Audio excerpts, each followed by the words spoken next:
cybersecurity and specifically the new Utah law about the safe harbor law. And today, to really explain and answer any questions we have, is Representative Walt Brooks. Walt, welcome to the show today. Thank you. Glad to be here. Now, there's a lot of buzz out there today, especially with businesses, small businesses, about cybersecurity, getting hacked, their liability. There's a lot of concern that's growing out there. Mm-hmm. And I understand that Utah is one of the pioneers of safeguarding businesses who follow certain guidelines, especially for legal reasons. So can you give us a quick overview of what this safe harbor law is all about? Yeah, so you're right. There's only 2 states that do this right now, and that's Ohio and Utah. And a lot of credit for this bill has to go to Representative Mark Roberts. He's out of the Santaquin area, but he ran it for 2 years, made a lot of progress with it, but didn't run a following year. So he asked me to kind of carry the torch through. So really most of the work was done by him. So he deserves credit. But what we wanted to do is look about how do we address this new technology and protect what I think is probably the most valuable asset that people have, and that's their personal information, whether it's a credit card or health information or just their own personal identifying information. So when we looked at how to create policy to provide protection, we realized that technology is a new way of doing business, and we have to have a new way of legislating or creating policy, because the legislature typically says, do this or get penalized, right? That's kind of how the law works. You obey the laws or you go to jail or you pay a fine. And it kind of was trying to follow that same thought process. Well, every company needs to protect data, and if you're breached, then you are liable. And well, yeah, we've seen that, because we look at the Equifax, Target, Home Depot, Marriott, Under Armour, Managed Health Services. I mean, these are big companies that have gotten liable, huge lawsuits about this. But I think we're even finding that even they're starting to target small and medium business as well as for this liability. Absolutely. I think they're the ones that are the most vulnerable, because what the trend has been seen, like most of those big companies, they have efforts and security teams and put policies and procedures in place, but they kind of do all this work and then they're still liable, and so why do it? The chances of getting hacked are statistically quite small. So like in a business that I'm kind of associated with was more of a healthcare information, pharmacies, that kind of stuff. Every year we have to do a $25,000 SOC 2 audit to prove that what we're doing is what we're doing. That's a lot of money. And why do we put all that where we're likely never going to get hacked? And if we get hacked, we have to pay anyway. So we saw a trend of people going away from keeping up-to-date security standards in place. So we said, why don't we provide more of an incentive? If you're doing everything that you can, you're following the current versions of security standards put out, then you should have some type of protection. And that's kind of what we have in the law as well, is the difference between liable and negligent. Now, if you're negligent, you're still liable no matter what you have in place. But if you're doing everything you can, think of, you guys are up north, right? In Salt Lake, we don't have that white stuff down here. Snow. So, but if you go out and salt your walks and you shovel it and everything else, and someone still falls, well, you've done everything you can, and you have what's called an affirmative defense. And we put that same type of defense or benefit into these companies that are following these industry standards, whether it's PCI compliance or HIPAA compliance or following, NIST compliance and different standards that are out there. Now you have a defense saying, hey, I'm doing everything I can. I'm keeping current in my versions to protect people's information. And what we believe and what we've seen so far is more and more people are doing just that. And so the net result is the general public's personal information is protected. And that's the goal. That's really exciting. I mean, that's a big difference, that differentiation between negligent, and not, what was the other term that you used? Liable. Yeah. Liable. Can you talk a little bit about the big difference between those two? Well, negligence means that and in fact, it does address this in the bill. If you've had a notice of a threat or a hazard or potential breach, that's negligence if you don't fix it. So if someone is out there and they deliberately continue going forward with the knowledge of that they're someone else's information that you're legally obligated to protect is not being protected, well, then you're negligent and completely liable. However, if you're doing the best practices, following your industry standards, which honestly is not difficult, but it does take time and effort. If you're doing that, then you should be rewarded. And we think that it's often better to lead people with a carrot than a stick. And so the Utah legislature chose to move forward, and I'm 100% behind it. And that's why I sponsored the bill, picking up from the previous representative, to make sure that if companies are doing this effort and we're going in this new direction where almost everything is online, then we need to be approach this in a different way and saying, we want you to do this. And if you do that, there should be a benefit, not just the cost of business. There should be a benefit of you taking these precautions to protect the general population. It seems like not too many years ago, the general feeling for security was, as long as I was just a little bit more secure than my neighbor or another business, then they'll stop trying to hack me and go hack something easier. But that just doesn't seem like it's the case anymore. I mean, I'm seeing statistics from Forbes saying, criminals can penetrate 93% of the business and company networks today. Only 50% of the businesses today have any type of a security plan in place. Or like even last year, 61% businesses suffered a cyber attack last year. I mean, that's just the status quo of just being a little bit, the old the joke that there's two guys and there's a bear. I just need to run faster than my friend, right? Yeah. But that's just not the case anymore. Everyone really needs to up their security plan. And I think people need to understand why that is the case. So the state of Utah, we get numbers on this, and it's growing every day. We have an average of 300 million attempts to hack a day. So how is that even possible? It's because back in the day, it was that really smart kid or group of people that are trying to break into a business that was financially lucrative for them. But now they have bots.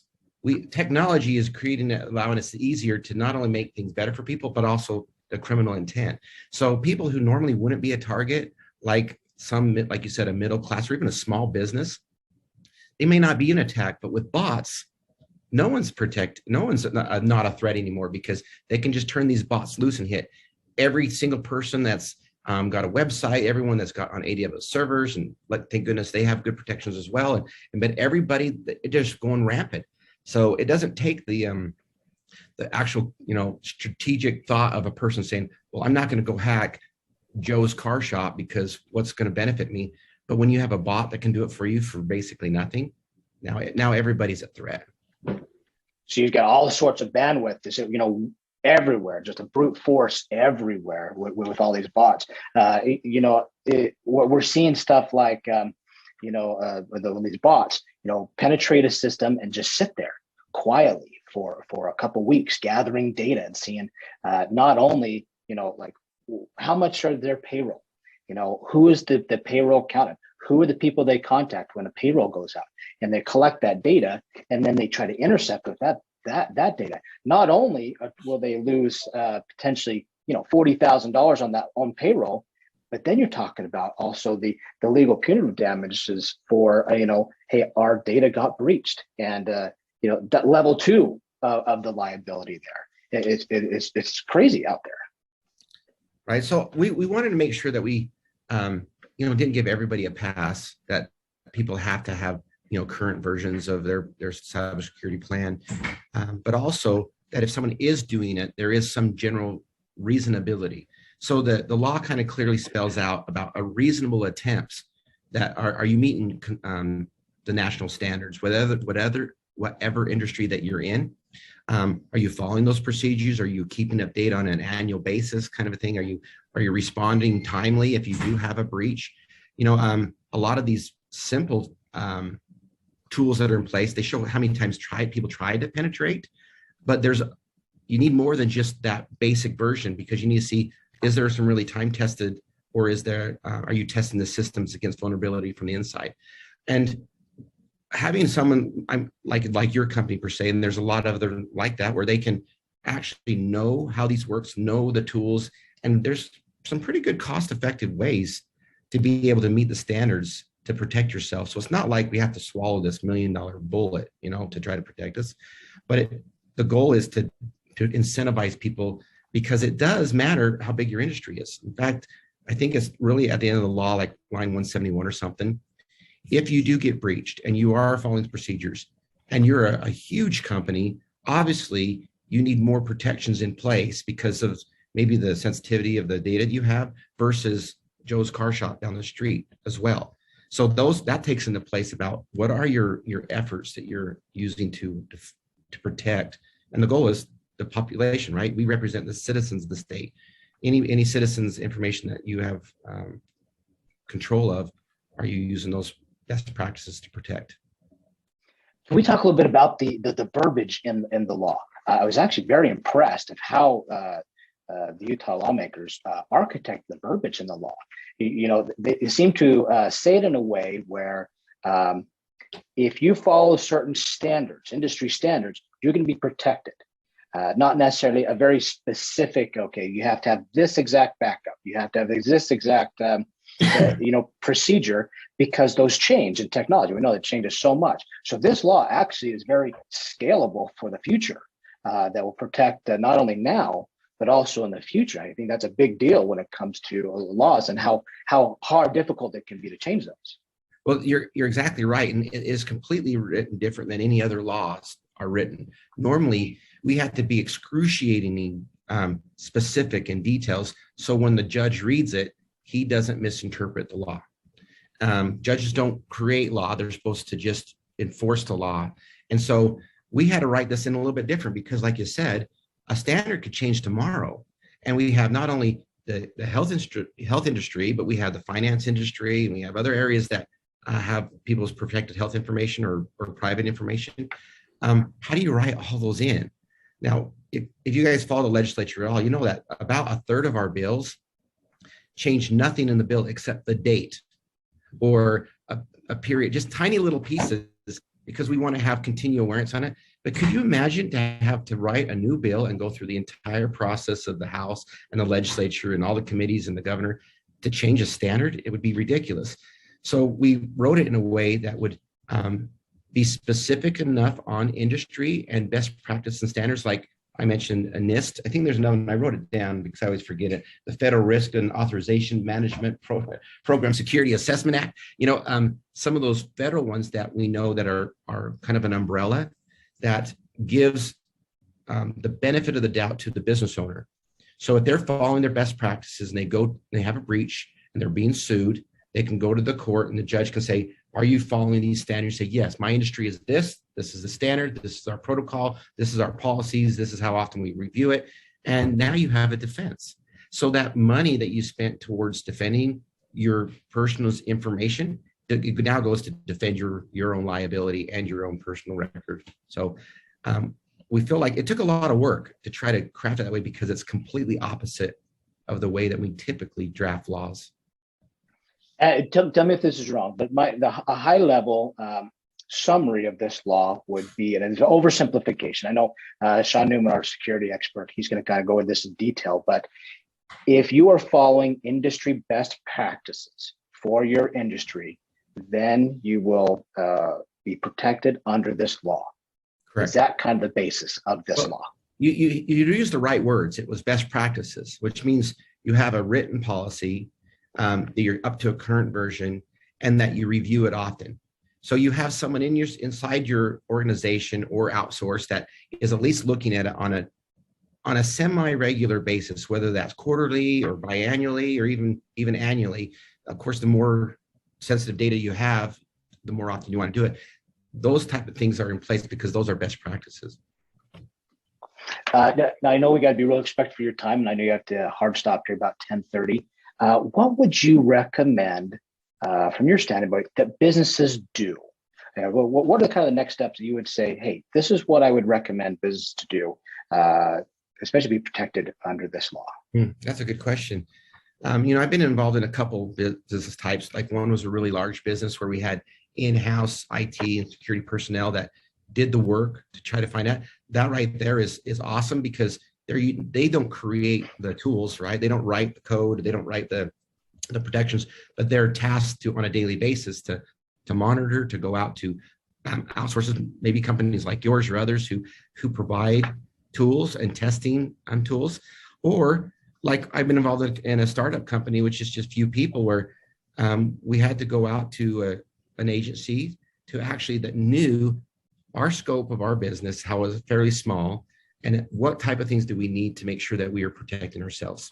And then as that grew, utilize more of those resources or more of those tools that the company had provided, because we didn't have the resources in-house to do that until the company grew big enough to do so. So the first thing is, if you're a small company, look outside the companies who actually provide security and find a baseline. There's companies that can do it for you, and there's just tools out there that you can purchase to do it for you. Or if you're a bigger company, you probably have at least somebody in-house that responds daily to threats and hazards and can communicate outside for those tools.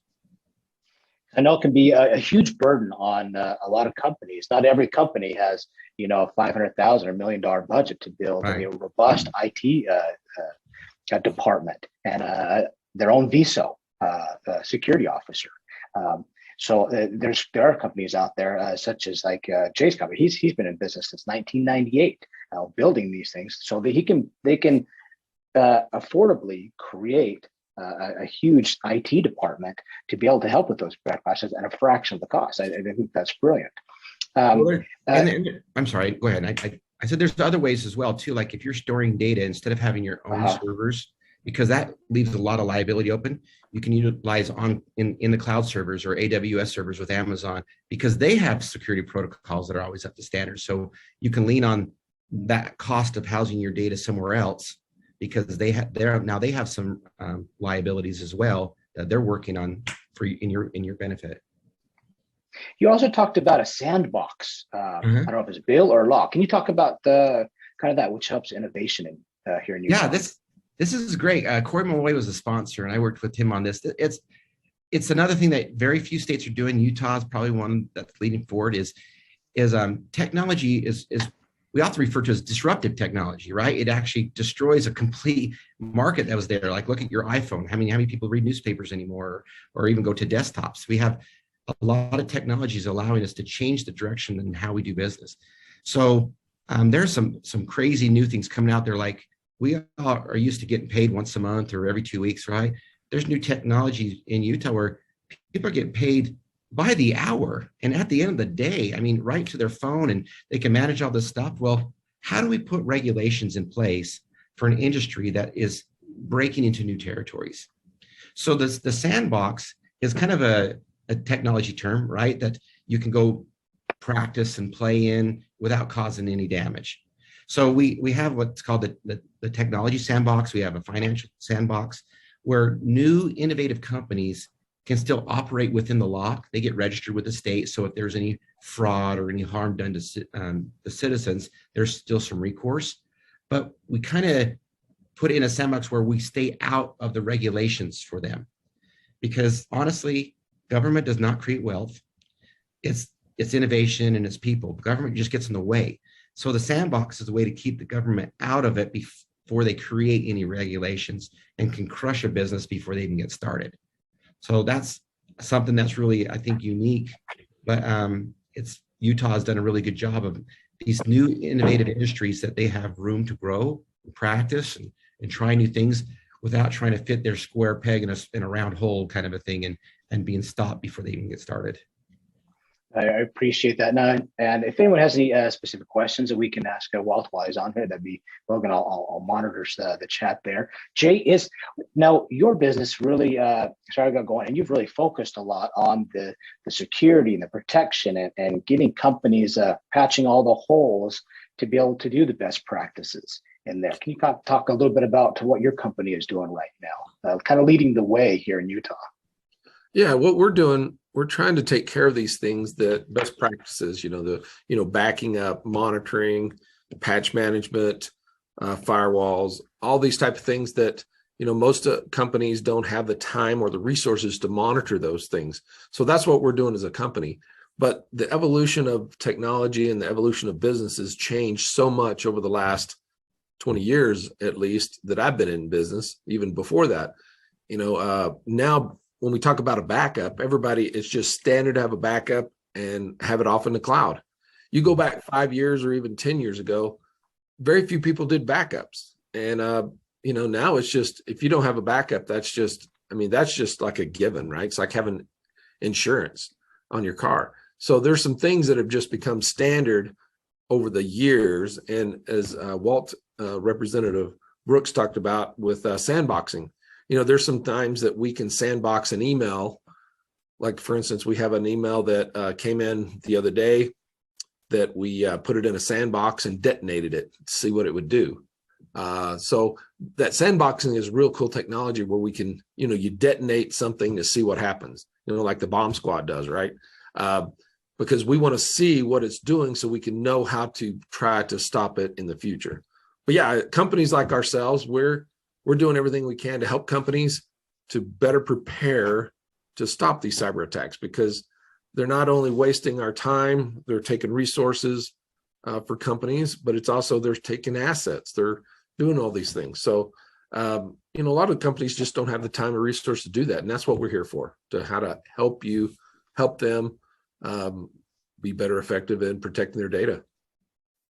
I appreciate that. Representative Brooks, before you have to take off here, I just want to know, is there anything else coming down the pipeline in the legislature that us in technology and the industries here should be aware of, or that relates to cybersecurity, or things you're seeing, the big concerns up at Capitol Hill up there?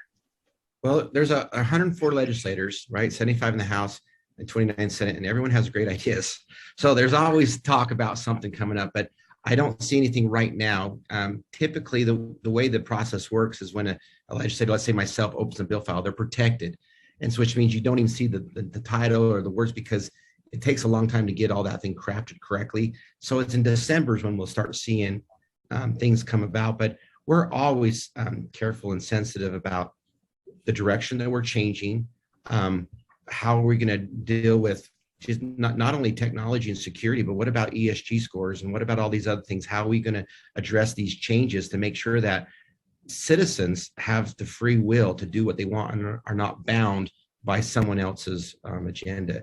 So there's a lot of stuff that's on the table that we're always working through, and I'm the vice chair of the Business and Labor Committee, which means that everything that affects business goes through our committee, and we want to make sure that businesses have the ability to move, but not over the rights of individual citizens, right? So that's what we're constantly working on. So it's always good to hear from people in the industry that say, this is a concern that I see, to bring it up to legislators so they can start working on it. We have a lot of clients that are just in Utah in general. We just have a lot of brilliant, innovative business owners that have a lot of ideas that we'd love to, I'm sure, share up at Capitol Hill and stuff like that. What would you suggest is the best way for business owners that have, see new innovative ways that we can use law and regulations or less regulations, to really foster our economy? What's the best way to get a hold of lawmakers to kind of give our input? Well, every legislature has posted on the state website usually their phone number, like mine's my cell phone number, and your email address, how you can contact them. But I would find out who your representative is and who your senator is, where you live. Let's say you're Jay, your office may be in Draper, but you live up the road a little ways. Find out where you live, because when you contact your representative, and you say, I am Jay and I live at this address and you're my constituent, I have this concern, you are going to get their attention, because I get lots of emails, and honestly, most of them I just throw in the garbage, because I don't represent Park City. I don't represent, Florida, where I get tons of emails, or New York or California. I represent the people of Southern Utah. I usually read through them to see if it's a good idea, because a lot of people have good ideas. But if it's my constituent that has a concern, I really pay extra attention to them, or something that I'm really interested in, like technology or something like that. So I would say the first way is to contact your representative and your senator, say, this is my issue. And then I would say, if you're not getting a good response, or you feel like you want to put some more effort into it, go look at who's on a committee. For example, if you're business and labor, right? This is where technology is at.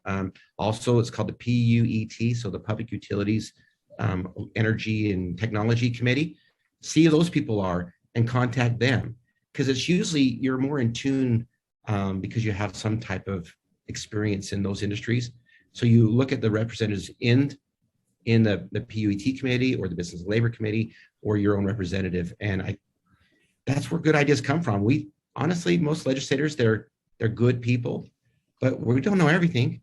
In fact, some of us don't know anything. So as we get from people from you guys telling us what the industry is and helping us understand how to craft it, and we begin to work with stakeholders to be able to put some legislation together, that's the way it works. I appreciate it. Jay Neuman, any other questions for Representative Brooks before he takes off here? I really appreciate the time in there, given your expertise and your experience up there, and that exactly how businesses can utilize this the Utah Safe Harbor Law. Well, you talked about the cost and how it's a $500,000 pill, stuff like that. In looking at this and looking at previous companies I work for and stuff, it's more cost effective to invoke the cybersecurity measures than it is to wait for the outcome of the hack, because that's going to be far more expensive. Oh yeah, just like insurance, right? People get insurance because that was it, an ounce of prevention is worth a pound of cure. Yeah, that's it. And hopefully that this law made it even better.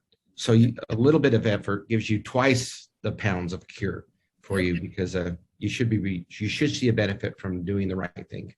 Yeah, I'm just impressed that Utah's leading the way on this. So appreciate. Thanks for taking the lead on this for us. Yeah, you bet. And thanks again for allowing me to speak for a minute. Happy to help. Appreciate it. Hopefully we have you on again soon. It's been a pleasure. Okay, great. You guys have a great day. Thank you. Great. Thank you very much.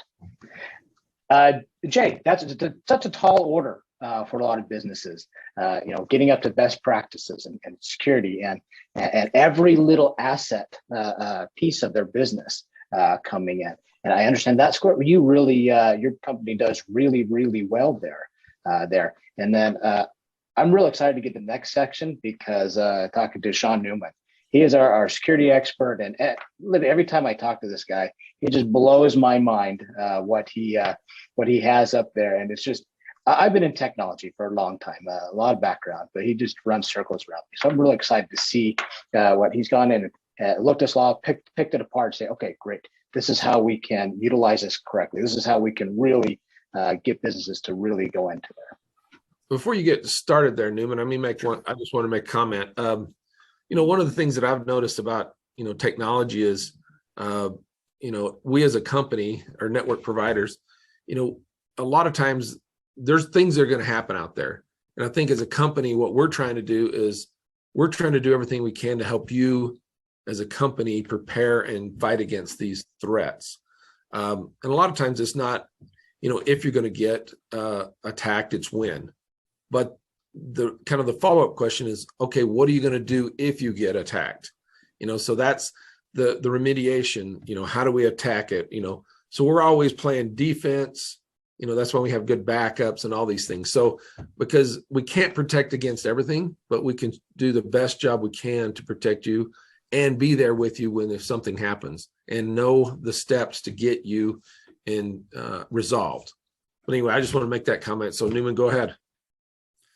Great. Well, the whole point of this is to kind of help us understand who's accountable and who's not. And according to the Identity Theft Resource Center, there were 1,108 breaches just doing the data exposure. And this comes with 300 million people affected. We're talking credit cards, social security numbers, and on the black market, if you're just to sell a name with an email address and maybe a phone number, you're looking at around, $100 to $200 a contact. If you get social security number, you can ask for up to $1,000 per contact. So, this stuff happens and it's very lucrative, and that's why they're after it, is to get the money. So are you accountable? Upper management, CEO, CFO, CSO, even director of IT administrators, end users, and security. If you're following the policies and procedures you've stated and utilizing the products that you need to secure yourself with next gen AI, antivirus, things like that, then no, you're doing everything you're supposed to. And if it's documented, like Walt said, everything is ready to go for you in a defense in a court proceeding with the Utah law. But if you're negligent in these, then yes, you're actually held accountable, and the law does not pertain to you at all because you can't provide the documentation for what you need. And if you're not following this best practice, that means you're negligent under the law. Correct. Yes. Got it. So how can we meet this law? It's the 3 simple circles of architecture, I call it, but basically it's accountability, policy, and training. If you have those things, all of your operations will exceed by far anything that you thought in the middle of all this. And that's where we come in as providing MSP services in that. We're constantly looking at the antivirus. Are we using the best? Is there something better? We're doing this for you. We're actually looking at firewalls. Well, is this meeting the needs, or do we need to look at getting them into a different platform, things like that? And the verbiage in the law seems like it kept that open, so we can keep finding the best of the best of the best and not have to rewrite the law there. I really like that. And really, this is what we provide. We're providing policies, procedures. We're doing the network side, firewall, where we're geo-blocking. Geo-blocking alone on a firewall will stop 85% of the hacks coming in, because people a lot of times think, well, I have email. Well, if you're on 365 or you don't have an on-premise or on-site email system, none of that affects you. Your email will still go through Microsoft. We have what's called SaaS protection up there, where we can watch it, provide external email warnings, things like that. But with the workstations, disabling dead accounts, not leaving them out there just because a person left and you trust them, means you leave their account wide open to be hacked.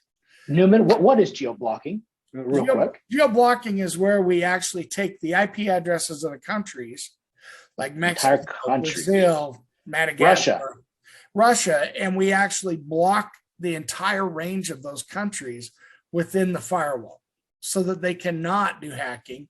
They would have to go through multiple VPNs to even try to attempt it. And then we're still watching it in real time with our cloud-based monitoring system. And same with, stale or weak passwords, things like that. I've gone in where I've had people with, H1234, and that's going to be hacked. Those are in dictionaries. The computer use policy is another one, holding the accountable, meaning when the users sign this document and understand and know, if they go and they start doing personal shopping and they get hacked, it's not the company's fault. You shouldn't have been doing it on a work machine. We provide these for work priorities only. Pen testing, where we do penetration testing throughout, inside and out, to find out what ports are open, things like that, so that we can close these. Training and phishing and social engineering. We used to use one where we'd leave a thumb drive. And with that thumb drive, we'd leave it and say holiday pictures. Well, people would pick that up, pop it in their computer, and every time they did, we would actually get another hit showing that these people were done. And that's how the virus spread. You have monitoring capabilities where we can monitor for hardware failures, things like that, as well as patch management. We're closing the vulnerabilities, utilizing that every week to make sure your patches are up to date. And I know some of us get a little annoyed by the pop-up box that says, hey, you need to reboot soon. That's for your protection, not because we're trying to do one of these annoying pop-ups for you. You also have next generation antivirus, which is our Sentinel-1. It actually goes out and looks at the process and the flow of everything you're doing, and then determines if it's something like, for instance, opening a PDF for a recruitment center. If that PDF starts going out to Russia, England, and Czech Republic, we're going to block that and find out why a PDF on open started copying files everywhere. Also, Sentinel-1 is one of the very few that will actually reverse the the ransomware attacks, and it can stop it in its tracks. We also have SEAM, which is Security Event and Incident Management. That's your real-time logging and reporting. Disaster recovery, we have policies in place for that, where we can get you back within a few hours, you know, with all the backups and the secured backups we're doing, both local and cloud. We can even spin up the server and you don't even know you're on the main server. You're on this virtual one that's back up and running for you. And then, of course, the big piece, the virtual cybersecurity officer. A lot of companies don't have the ability to have a cybersecurity officer on hand because they, frankly, aren't they about a $250,000 a year? That kind of range. They want to do, you know, $125,000 to $200,000 a year to do this, and that's great for a large company. But smaller companies, they need something that can be happening all the time and changing upon the industry standards, but yet not costing them an arm and a leg. And we provide that service as well with this company. Just one area to look at here. This is the perimeter of attack, what they're after. Because it's not just the asset. They want the data. They want the applications. The applications can be a lot of pieces in there. The endpoint, if they can nail that antivirus and get it out of the way, they're home free. Network, we're talking about things like phishing, stuff like that. Perimeter, where that's the, you know, we've got the firewalls and we have the perimeter's phishing and so forth. And then we have the human element where, you know, we click on something and we didn't mean to, but then we also read the screen, got scared and put in our password real quick. Everybody's been caught with that at some point. This is where we're working to train everyone, and using the computer use policy, that could be a big helpful piece to this in training the end users and showing them what they need to do. We also provide training that we can come in-house and show the areas of concern and what to look out for and things like that. So that's pretty much what we had with Wall, to kind of show everyone, hey, this is what we are doing today, and we're meeting this bill.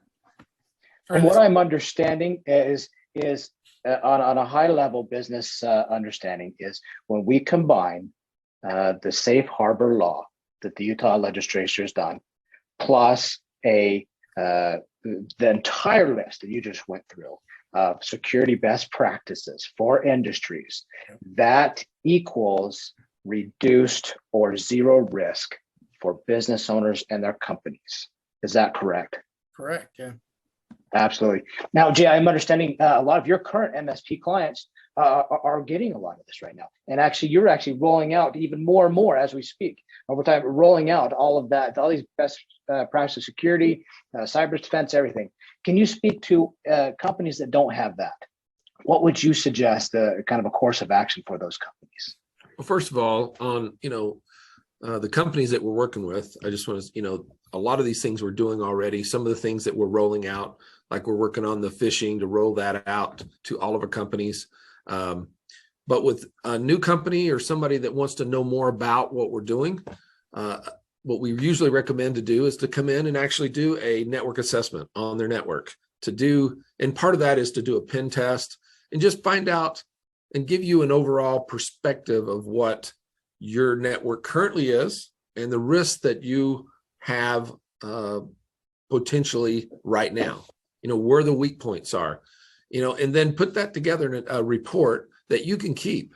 And, you know, this is something you can do if you want to audit you don't want to see how your current IT company is doing, or if you just want to see, you know, how are we doing on all these things? You know, there's all kinds of new compliances that we're having to deal with. As we mentioned, we got HIPAA, you got NIST 800, you got, you know, every industry has certain things that they have to comply with. And then there's just the flat out basic best practices, you know, like, okay, everybody needs a backup. Everybody needs a good firewall. You know, on most, you know, small businesses don't think about that. So what they do is they go out and just get something at Costco or somewhere that doesn't do a lot of the things we're talking about. So spending a little bit of money in a certain areas will give you more bang for your buck.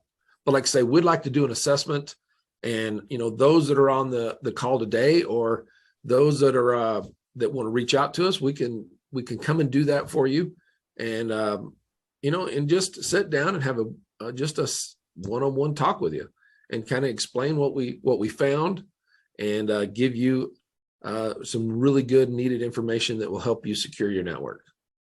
Jay, I've seen some of those assessments that Network Providers does. I mean, it's a wealth of information. Like, where are the vulnerabilities? Where can we patch up right now? What's the low-hanging fruit?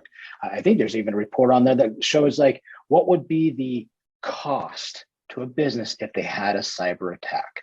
And you can even say like, if Network Providers could just stop one attack, what would that be worth to you? If they just stopped one ransom thing, what would that be worth to you? Just huge there. Companies, it sounds like with all the stuff that Neuman just went down, that's like a $500,000 IT department that you're providing for a fraction of the cost. Yeah, and a lot of times I look at it this way. Some of the software used, for instance, one of them will actually emulate what a hacker could get, and it will scan and show us, okay, if your machine got compromised, this is what they would get. The other thing is, a lot of times I think about it this way. Think of your office. If you're a business owner, you go over to an office, you open the door, and you've got the entire network provider's IT team in there for you, because we've got different people with different expertise in different areas. But most small business owners don't have the resources to go hire somebody, nor do they have the knowledge to know what to even look for. We're constantly apprised of the threats out there. We're constantly watching to see what new technologies are coming that we can implement to help our company, our clients. So I think, we're right in that all the time. It just doesn't make sense for me to go out and fix my car sometimes, because I'll screw it up. So same thing for you, where you're not, as a business owner, you don't have the time or the resources to find all the things out. So we're here to help you as a team, to be your true IT partner, and just help you keep going and move forward. And we know as business owners how hard it is to get good technology employees right now. It's just difficult. It's hard to find out there. Employees. It's period hard right now. That's right. I even talked to one client that we discovered that they had just hired two IT guys, and one of them just didn't work out, or just got taken off to somewhere else. It just didn't like it, whatever reason. And we figured out that for the same cost or less that guy just left, we could add all of those skills, everything that Neuman just went over, completely replaced it, and that brought their IT department just up a whole nother level at that same cost. It was just phenomenal. Well, one other thing to think about, Chris, is hiring an employee or an IT person is one thing. They then have to go get all these tools. They don't even have that. Tools that they wouldn't even have. So then you're spending all this extra money on other things that they have to then try, test, and see what they like. Versus we've got tools that we trust, that we know that work, that are effective, that can provide the best solution for you. And we're constantly adding and taking away from that list, because we see things that work. Like Sentinel-1, we mentioned it is an endpoint detection. So it looks for, it watches your machine. Well, that technology didn't exist several years ago. Now we're seeing more and more of that. We're also seeing other software vendors step up with other things.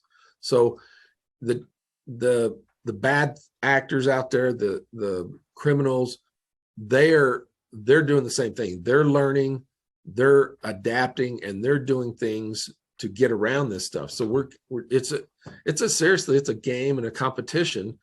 And what's funny, sometimes I've actually had my clients ask me if I'm writing viruses and sending them out, because okay, you're just doing this. No, there's actually people out there that they are so smart that they make more money being criminals than to do the right thing.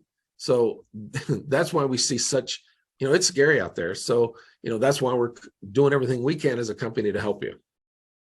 And I want to give a special thanks to Representative Walt Brooks, who was here today.